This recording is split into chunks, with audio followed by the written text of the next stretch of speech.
वीणा वादनी वरदे, ये पाठ मंजरी पुस्तक से लिया गया है और ये पहला ही पाठ है। वीणा वादनी वरदे, इसका अर्थ हम पहले वीडियो के माध्यम से समझ चुके हैं। आज इस वीडियो में हम जानेंगे वीणा वादनी वरदे पाठ के प्रश्नोत्तर। वीणा वादनी वरदे कविता का अर्थ बहुत ही सरल शब्दों में हमने इस वीडियो में समझा। वीणा वादनी वरदे कविता का अर्थ बहुत ही सरल शब्दों में इस वीडियो के माध्यम से समझाया गया है। एक बच्चे ने कमेंट किया है कि मैम इसका क्वेश्चन आंसर बनाइए। मैम क्योंकि मेरा एग्जाम होने वाला है। कोई भी बच्चा कमेंट करता है, कुछ पूछता है, तो मैं कोशिश करती हूँ कि उसका जवाब दे दिया जाए, लेकिन ये जो प्रश्न उत्तर हैं ये वीडियो के माध्यम से ही समझाए जा सकते हैं। इसलिए आज इस वीडियो में हम इस पाठ के प्रश्न उत्तर भी समझेंगे। अभ्यास प्रश्न किस तरह से करने हैं ये अच्छी तरह से आप समझ लीजिए। सबसे पहला है कुछ करने को पाठ में दिए गए चित्र के आधार पर एक तालाब का चित्र बनाइए तथा उसे निम्नलिखित से सजाइए। बच्चों ये तो आपको खुद ही बनाना है, स्वयं बनाना है। एक चित्र जिसमें एक हंस, 2 बत्तख, कमल के 2 फूल और 3 कलियां और 7 पत्तियां, ये आपको करना है। एक्टिविटी में आप एक चित्र तैयार करिए जिसमें एक हंस बना हो, 2 बत्तख हों, कमल के 2 फूल हों और 3 कलियां और 7 पत्तियां बनी हों। दूसरा कुछ करने के लिए है, इस कविता को कंठस्थ करके भाव और लय के साथ कक्षा में सुनाइए। ये जो कविता है वीणा वादनी वरदे, इसको आपको याद करना है और जब कभी भी आपको सुनाना पड़े क्लास में तो आप सुना सकते हैं। जो भी कविता आपके कोर्स में होती है वो आपको याद होनी चाहिए।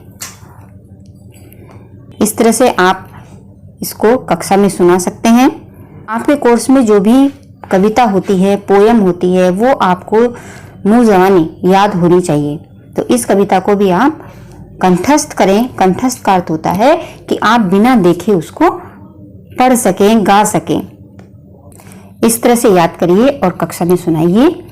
किस तरह से आप इसको सुनाएंगे वो एक बार रिवीजन कर लीजिए। वैसे तो हम पिछली वीडियो में भी आपको समझा चुके हैं। वरदे वीणा वादनी वरदे, प्रिय स्वतंत्र रव अमृत मंत्र नव, भारत में भर दे। वरदे वीणा वादनी वरदे, वरदे वीणा वादनी वरदे, प्रिय स्वतंत्र रव अमृत मंत्र नव, भारत में भर दे। वरदे वीणा वादनी वरदे, काट अंध उर के बंधन स्तर, महाजननी ज्योति में निर्झर, कलश भेद तम हर प्रकाश भर, जगमग जग कर दे। वरदे वीणा वादनी वरदे, नव गति नव लय ताल छंद नव, नवल कंठ नव जलद मंद्र रव, नव नभ के नव विहंग वृंद को, नभ पर नव स्वर दे। वरदे वीणा वादनी वरदे, प्रिय स्वतंत्र रव अमृत मंत्र नव, भारत में भर दे। वरदे वीणा वादनी वरदे, वरदे वीणा वादनी वरदे। मेरी आवाज़ बिल्कुल भी अच्छी नहीं है, लेकिन फिर भी मैं गाने का प्रयास करती हूँ। हो सकता है आपकी आवाज़ बहुत ही अच्छी हो, आप बच्चे हो, आप मुझसे भी अच्छा गा सकते हो। अगला जो प्रश्न है देखिए यहाँ पर लिखा हुआ है कुछ कि ये कविता अनेक संगीतकारों द्वारा संगीतबद्ध की गई है और अपने बड़ों, माता पिता अथवा शिक्षक के मोबाइल फोन पर इस कविता के संगीतबद्ध रूप को सुने तथा उसके अनुसार गाने का अभ्यास करें। विद्यालय के किसी कार्यक्रम में कविता को गाकर प्रस्तुत करें। तो बच्चों आपको समझ में आया। आपको ये जो कविता है कंठस्थ याद करनी है। जब भी आपको कोई मौका मिले, कोई कार्यक्रम हो, उसमें आप इसको सुना सकते हैं। और ये जो प्रश्न है कुछ करने के लिए ये परीक्षा में आपसे नहीं पूछे जाते हैं। ये आपको खुद याद करना है। ये चित्र बनाना है। ये चित्र भी परीक्षा में बहुत कम आपसे पूछा जाएगा। ये चित्र अगर आप बना लेंगे तो आपकी जो ड्राइंग है वो बहुत अच्छी हो जाएगी। और ऐसा चित्र अगर आप ड्राइंग में बनाएंगे परीक्षा में, जब आपका कला का पेपर होगा तो आपको अच्छे नंबर भी मिलेंगे। इस पाठ से ये प्रश्न नहीं पूछे जाते हैं। ये सिर्फ एक्टिविटी है जो आपको करनी है। एक तो चित्र बनाना है आपको, और ये जो कविता है वीणा वादनी वरदे, इसको आपको कंठस्थ याद करना है। आगे है विचार और कल्पना। इस कविता में कवि द्वारा मां सरस्वती से भारत और संसार के लिए अनेक वरदान मांगे गए हैं। आप अपने विद्यालय के लिए क्या क्या वरदान मांगना चाहेंगे? आपके ऊपर है कि आप अपने भारत देश के लिए, अपने विद्यालय के लिए मां सरस्वती से अपने लिए क्या वरदान मांगना चाहेंगे। ये बच्चों आपको खुद ही सोच करके लिखना है। इस प्रश्न का उत्तर आप खुद ही विचार करके खुद लिखिए। हर बच्चे का प्रश्न का उत्तर अलग अलग होगा। जैसी उसकी इच्छा होगी वैसा ही वो मां सरस्वती से वरदान मांगेगा। अब कविता से आपसे प्रश्न पूछा जाएगा कि कविता में भारत के लिए क्या वरदान मांगा गया है। कुछ पहले प्रश्न का इस तरह से भी आप उत्तर लिख सकते हैं। मां सरस्वती से ये वरदान मांग सकते हैं कि हम अपने विद्यालय के लिए शिक्षा प्रसार में अग्रणी तथा ख्याति प्राप्त होने का वरदान मांगेंगे। और भी आपके जो विचार हैं, जो आप मां सरस्वती से मांगना चाहते हैं, वो आप अपने विचार अपने आप खुद लिखिए। दूसरा कि कविता में भारत के लिए क्या वरदान मांगा गया है। तो कविता में भारत के लिए स्वतंत्रता, अमृतत्व, ज्ञान और नव जागरण का वरदान मांगा गया है। अब यहाँ पर दी गई है बच्चों ये तालिका के खंड का और खंड खा के शब्द चुनकर शब्द युग्म बनाइए। जैसे यहाँ पर वीणा से ये शब्द यहाँ पर मिल रहा है, तो वीणा से आपको जोड़ना है वादनी। तो इस तरह से आप बनाएंगे। वीणा से वादनी, स्वतंत्र से रब, अंधा उर, विहंग का वृंद और ताल का छंद, वंधन का स्तर, वंधन का, और अमृत का मंत्र और जलद का मंत्र रब। इस तरह से आप जोड़े बना दीजिए। अब आते हैं बहुत ही महत्वपूर्ण प्रश्न जो आपसे परीक्षा में पूछे जा सकते हैं। जैसे पंक्तियों का भाव स्पष्ट कीजिए। कौन सी पंक्तियों का? कि काट अंध उर के बंधन स्तर, महाजननी ज्योति में निर्झर। इसका क्या अर्थ है? इसका क्या भाव है? तो इसका भाव है अज्ञानी पुरुषों का अज्ञान दूर करो और ज्ञान का स्रोत बहा दो। कौन?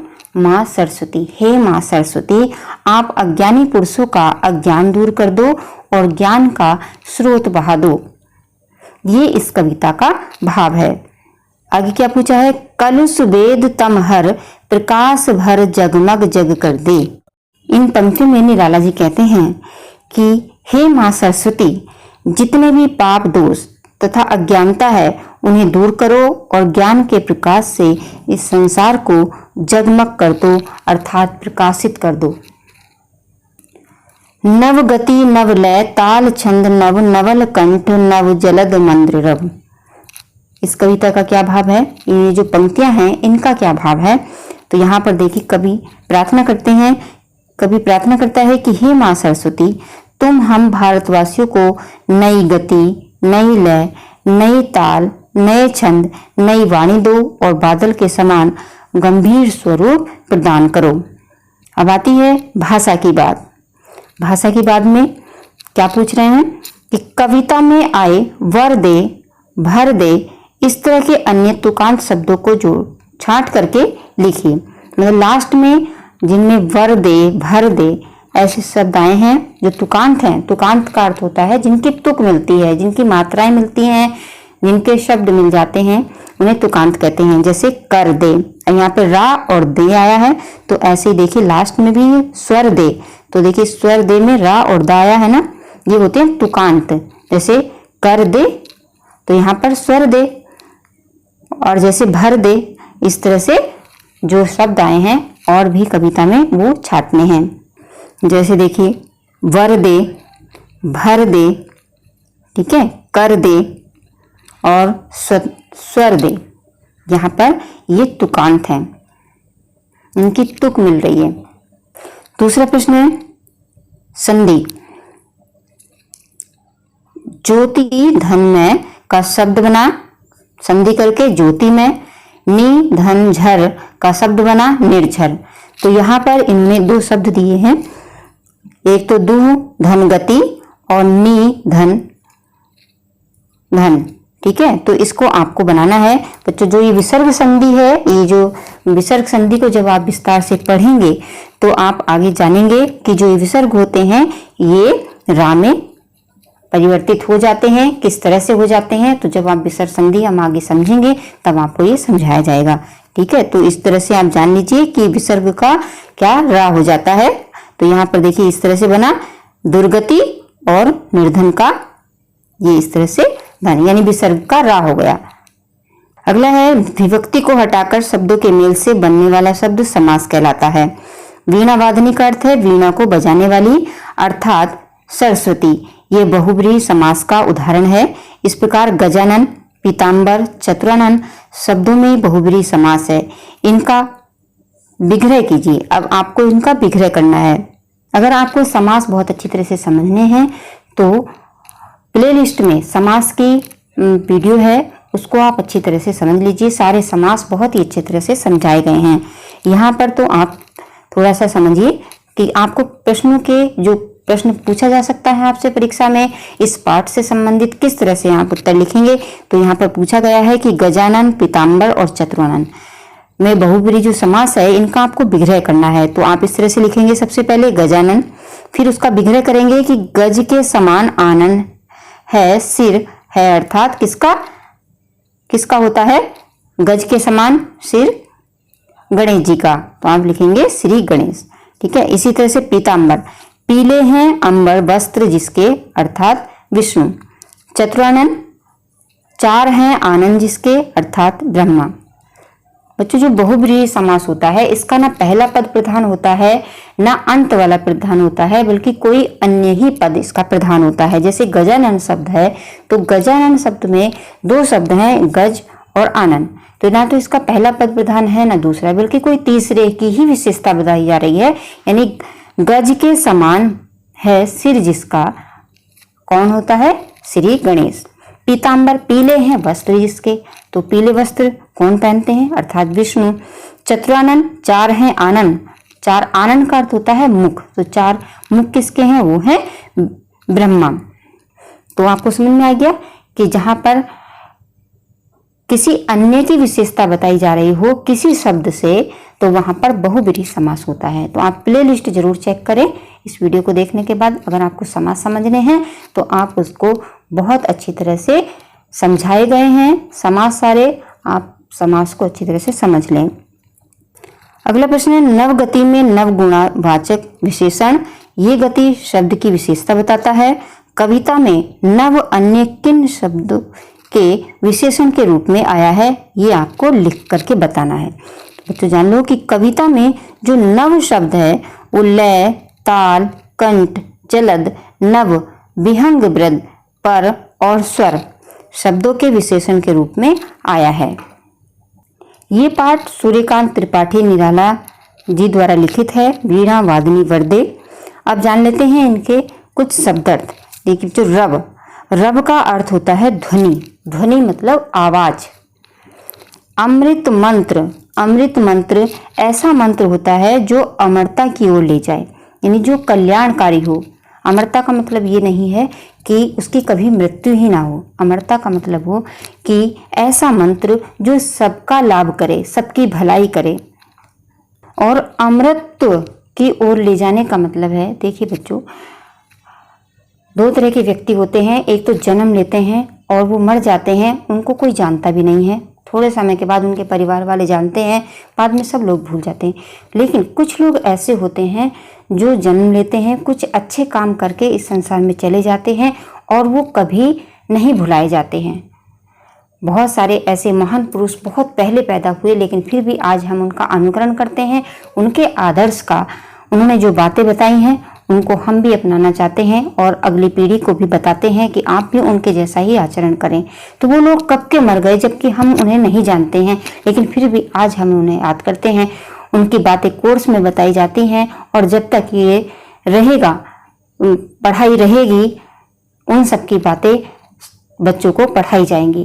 तो कहने का मतलब है कि यही है अमरत्व, यानी उस व्यक्ति का शरीर मर जाता है लेकिन जो उसका आदर्श होता है, जो उसकी बातें होती हैं, वो संसार में अमर हो जाती हैं। इसलिए वो कह रहे हैं कि हे माँ सरस्वती, आप मुझे भी ऐसा अमृत मंत्र दो जो अमरता की ओर ले जाए, जो सबके लिए कल्याणकारी हो, जो सबका भला करे। अंध उर का होता है, उर का अर्थ होता है हृदय और अंध माने अंधकार। उर्वशी, जैसे कहते हैं ना उर्वशी, यानी हृदय में बसने वाली उर्वशी। तो हृदय यानी दिल, तो अज्ञानपूर्ण हृदय, ठीक है, अज्ञानपूर्ण यानी अंधेरे से भरा हुआ दिल। कलुष का अर्थ होता है मलिनता या पाप। मंद्र रव का मतलब होता है गंभीर ध्वनि, गंभीर आवाज। विहंग वृंद का अर्थ होता है पक्षियों का समूह। जैसे बहुत सारे पक्षी जब इकट्ठा होकर के उड़ते हैं आकाश में तो उसे कहते हैं विहंग वृंद। तो आज इस वीडियो में हमने वीणा वादनी वर्दे के प्रश्न उत्तर समझे। इसका अर्थ हम पिछली वीडियो में समझ चुके हैं। सभी बच्चों ने वो वीडियो देख ली होगी, नहीं देखी है तो उसका लिंक डिस्क्रिप्शन बॉक्स में दिया गया है, वहां से आप उसको जरूर देख लें और अर्थ को समझ लें। आज इसके प्रश्न उत्तर को समझाने की आप पूरी कोशिश की गई है। मुझे आशा है कि इसके प्रश्न उत्तर आपको अच्छी तरह से समझ में आ गए होंगे। अगर आ गए हैं तो वीडियो में कमेंट करके जरूर बताएं और अपने मित्रों के साथ शेयर करें ताकि इस वीडियो का लाभ सभी को मिले। तो आज इस वीडियो में बस इतना ही, मिलते हैं फिर किसी दूसरी वीडियो में।